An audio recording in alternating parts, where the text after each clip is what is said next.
నేర్చుకోవడానికి నాకు అవకాశం ఇచ్చిన నా తండ్రి గారికి, అలాగే మా తల్లిగారు బసవతారకం గారికి, వాళ్ళకి ఈ సభాముఖంగా నా ధన్యవాదాలు తెలియజేసుకుంటూ, ఇప్పుడు మన సినిమా విషయానికి వస్తే తాండవం, అఖండ తాండవం మొదటి సినిమా భాగం చూశారు మీరు. ఆనాడు ఆ కోవిడ్ పరిస్థితుల్లో ఆ పాండమిక్లో చిత్రం విడుదల కావడం మొట్టమొదటి భారతీయ చిత్రం. అసలు జనం వస్తారా రారా థియేటర్ కన్నా పరిస్థితుల్లో ఆ సినిమాను విడుదల చేయడం, దాని తర్వాత అది ఘన విజయం సాధించడం, అందరికీ ధైర్యం రావడం, వాళ్ళు కూడా వాళ్ళ సినిమాల్ని విడుదల చేయడం, మన వాళ్ళే కాదు యావత్ భారతదేశపు చలనచిత్ర పరిశ్రమ కూడా వాళ్ళ సినిమాలన్నీ ధైర్యంగా వాళ్ళు విడుదల చేయడం జరిగింది. ఇవాళ మళ్ళీ అఖండ తాండవంతో మేము ముందుకు వస్తున్నాం. చూసాక పాట ఎలా ఉంది?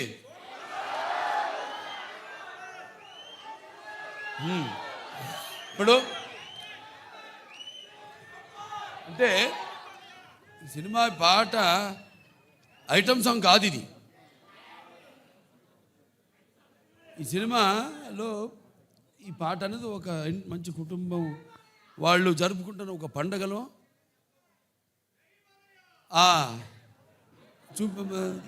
తీసిన పాట ఇది. సో ఈ సినిమా చూస్తారు మీరు.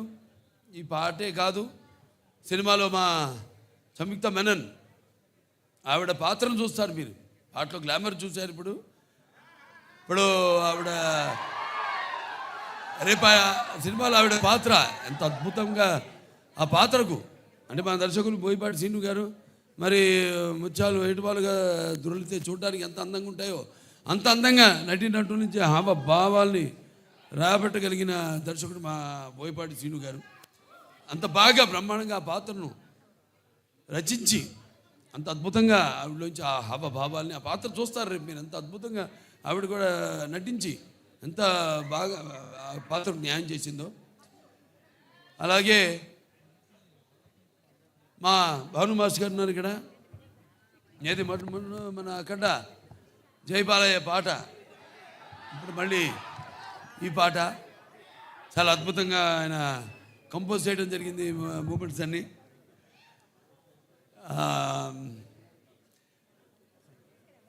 ఇక మా మ్యూజిక్ డైరెక్టర్ నందమూరి తమన్ నాకు చెప్పక్కర్లేదు, అది ఆయనే చెప్తాడు. ఆయన చెప్తేనే బాగుంటుంది. ఆయన గురించి ఆయనే చెప్పుకుంటే బాగుంటుంది.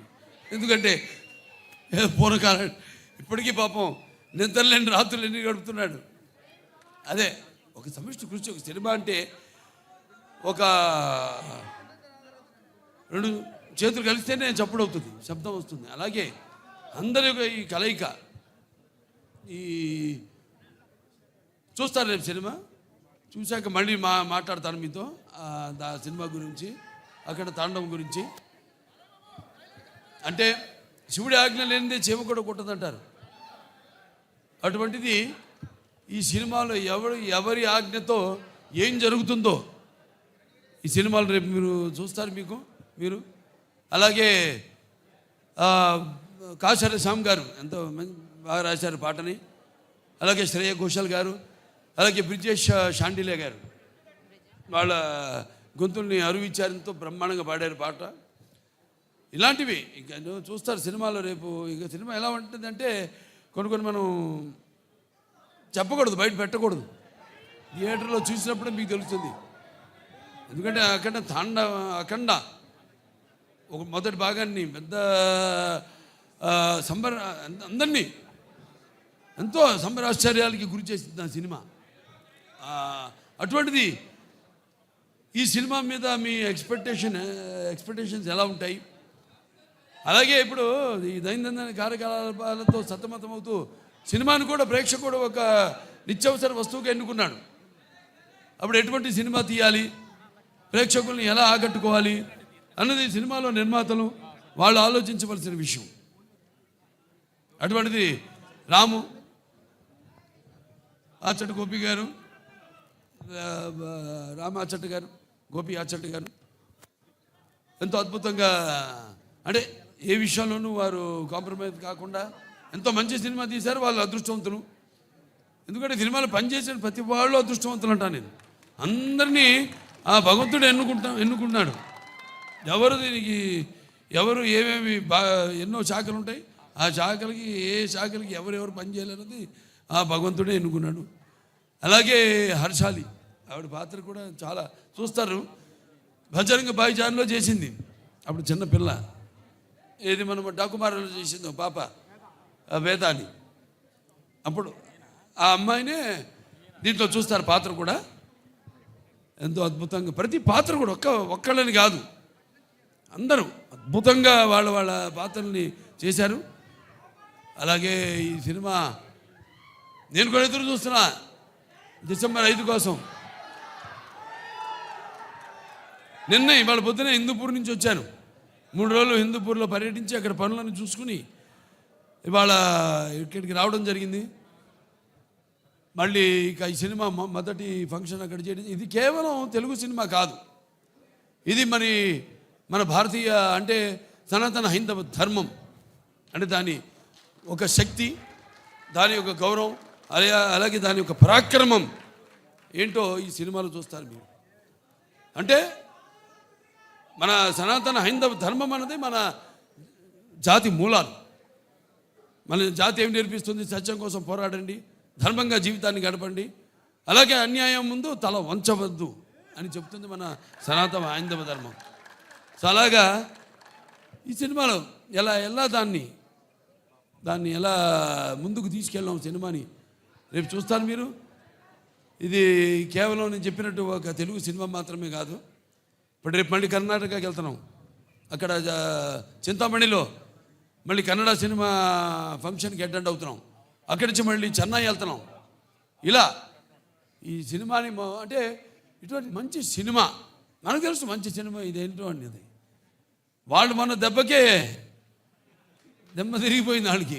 మన బాంబేలో చేసినప్పుడు ఈ హిందీ టీజర్ రిలీజ్ చేసినప్పుడు. సో ఈ సినిమాని అక్కడ టైటిల్ సాంగ్, అలాగే అందరికీ చూస్తారు. సినిమా అయిన తర్వాత మళ్ళీ మాట్లాడతాను. సో ఈ సినిమాని ఇక్కడ డిస్ట్రిబ్యూట్ చేస్తున్న సతీష్ గారు డైలాగ్ చూస్తారు కదా, అంతే ఈ సినిమా. అలాగే బాబు, ఓ సందర్భం వచ్చింది. అదే మీరు లెజెండ్ గురించి మాట్లాడారు. మన లెజెండ్కి ప్రొడ్యూసర్సు వీరే బాబు, వీరే. అలాగే బ్రదర్ ఒక ఇన్సిడెంట్ చెప్పాలి, అది చెప్తాను బాబు. ఇక్కడ వైజాగ్లోనే మన వైజాగ్లోనే ఆర్కే బీచ్లో ఒక విల్సన్ అనే ఒక నల్లటి హార్స్ తీసుకుని వచ్చాం. అది చెన్నై నుంచి వచ్చింది, మోస్ట్ పవర్ఫుల్ హార్స్. దానిలో ఆర్కే బీచ్ ఒడ్డున మనం ఒక కాఫీ డే వేసి, బాబు ఇప్పుడు మనకు సంబంధించిన విలన్ వాడు అలా వెళుతున్నాడు, అసలు ఎలా వెళ్ళాలంటే AK-47 గుద్దితే వాడు కింద పడాలి అన్నాను. అని అంటే సరే వెళ్దామండి, ఎలా వెళ్దాం అన్నాడు. ఎలా వెళ్దామంటే లేదు బాబు ఇదిగో హార్స్, ఇది ఎక్కి వెళ్తుంటే ధన్మని ఆడపిల్లలు అడ్డం వస్తే తప్పించి కాఫీ డే నుంచి వెళ్ళిపోతారు, గ్లాస్ బ్రేక్ చేసుకొని వెళతారు అన్నాం. అప్పటికే ఒరిజినల్ గ్లాస్ ఫిట్ చేసి ఉంది, వెళ్తారు అన్నాను. వెళ్ళిపోదాం అన్నారు. వెళదాం సరే బాబు, ఒక నిమిషం అది షుగర్ గ్లాస్ పెట్టి అవసరం లేదండి గుద్దేద్దామా బాబు, ఒక్క నిమిషం ఆగు, సరే గుద్దుదామని చెప్పి వెళ్ళి ఏదో చిన్న నీకు కావాల్సిన సెక్యూరిటీకి కావాల్సిన ఏ కావాలో అవి తీసుకొని వదిలితే హార్స్ 110 కిలోమీటర్ స్పీడ్తో వెళ్ళి కొడితే 40,000 మంది 5 నిమిషాలు క్లాప్స్ కొడుతూనే ఉన్నారు. సో ఆ రోజు అది ఏమనాలి, సినిమా కోసం తపన, అది మూర్ఖత్వం కాదు, సినిమా కోసం తపన, రియల్గా చేస్తేనే వస్తుంది అనే ఒక ఇది. బోయపాటి కూడా ఉన్నాడు, దానికి కావాల్సిన క్యార కూడా తీసుకుంటాడు అని ఆయనకుండే నమ్మకం. వీటన్నిటితోనే ఆ రోజు షార్ట్ చేసాం. ఈరోజు బాబు మీరు లెజెండ్ అని ఎత్తితే అది చెప్పబుద్ధి అయింది. అది 110 కిలోమీటర్ స్పీడ్తో వెళ్ళి గుద్దేసి బయటికి వెళ్ళిపోయింది. 40,000 మంది 5 నిమిషాలు కొడుతూనే ఉన్నారు claps. Okay, I felt very happy బాబు. అలాంటి మూమెంట్స్ మనకి చాలా ఉన్నాయి. ఈ సినిమాలో అయితే అసలు లెక్కే లేవు. రేపు మీరు చూస్తారు, చూసిన తర్వాత చెప్తారు. వస్తుంది బ్రదర్. ఈరోజు యాక్చువల్లీ ఈ సందర్భంగా డైలాగు అన్నీ మాట్లాడేవాళ్ళమే. కానీ ఎందుకు ఆగామంటే బ్రదర్, ఈరోజు మనం కమర్షియల్గా ఒక మంచి మాస్ సాంగ్ మీ ముందుకు తీసుకొచ్చాం. ఓకే, ఇప్పుడు వేదం గురించి, ఇప్పుడు ధర్మం గురించి, ఇప్పుడు ఈ దైవం గురించి మేము దాని మీదకి వెళ్ళటం కరెక్ట్ కాదు అన్న ఉద్దేశంతో ఆగడం జరిగింది. అందుకని బాబు గారు కూడా స్లోగా 1 by 1 మాట్లాడుతున్నారు. అది థ్యాంక్ యూ బ్రదర్. అందరికీ థ్యాంక్స్. ఇక్కడికి వచ్చిన పాత్రికేయులకి, ప్రింట్ అండ్ ఎలక్ట్రానిక్ మీడియా, నా అభిమానులు, భావస్థరాణి జన్మాంతర సౌహృదాన్ని అంటాను. అంటే పోయిన జన్మలో మనకున్న అనుబంధంతో, మనకున్న పరిచయాలతో ఈ జన్మలో ఒకళ్ళిద్దరిని పొందొచ్చు. అప్పుడు ఒక 100 మంది ఉండొచ్చు. కానీ ఇన్ని వేల లక్షల కోట్ల మంది అభిమానులు పొందడం అంటే అది ఏ జన్మల అనుబంధమో, ఏ విడదీయలేని అనుబంధమో అని నాకు అనిపిస్తూ ఉంటుంది. సో చెప్పాము బాబు, ఇప్పుడు మీరు రిలీజ్ చేసింది మంచి పాట, ఐటమ్ పాట కాదు ఇది. సినిమాలో చూస్తారు ఈ పాట ఏ సందర్భంలో వస్తుందో మీరు చూస్తారు రేపు. ఏ రుణానుబంధము కూడా అనిపిస్తుంది నాకు. సో కాబట్టి బాబు, ఇది సంతోషంగా మీరంతా ఇక్కడికి వచ్చినందుకు ఓకే ఉంటాను. Thank you. అలాగే ఇక్కడ శ్రేయస్ మీడియా వాళ్ళకి నా అభినందనలు తెలియజేసుకుంటాను. నా ప్రతిదీ కార్యక్రమం కూడా వాళ్ళే చేస్తారు. చాలా బాగా చేశారు. అలాగే ఇక్కడ పోలీస్ డిపార్ట్మెంట్ వాళ్ళకు కూడా నా మొత్తం అంత టీం తరఫున మా కృతజ్ఞతలు తెలియజేసుకుంటున్నాను. అలాగే ప్రెస్ వారికి కూడా నా కృతజ్ఞతలు తెలియజేసుకుంటున్నాను. So thank you Balebabu. మేమందరం ఈగర్లీ వెయిట్ చేస్తున్నాం December 5th కోసం. అండ్ అలాగే విశాఖపట్నంలో మీ అభిమానులు ఒక చిన్న మాలతో మిమ్మల్ని వెల్కమ్ చేయబోతున్నారు. అండ్ ఐ రిక్వెస్ట్ పైడి రాజు యాదవ్ గారు, నేను పిలిచిన పేర్ల వరకే రావాలి. సో పైడి రాజు యాదవ్ గారు, అండ్ అలాగే సన్నీ యాదవ్ గారు, అండ్ వెంకటేష్ గారు, బాలకృష్ణ గారు, మీరు మాత్రమే రండి వేదిక మీదకి. నేను పిలిచిన వాళ్ళు మాత్రమే రావాలి. అండ్ అలాగే మరొకసారి జగదాంబ థియేటర్ జగదీష్ గారికి, థియేటర్ యాజమాన్యానికి మరొకసారి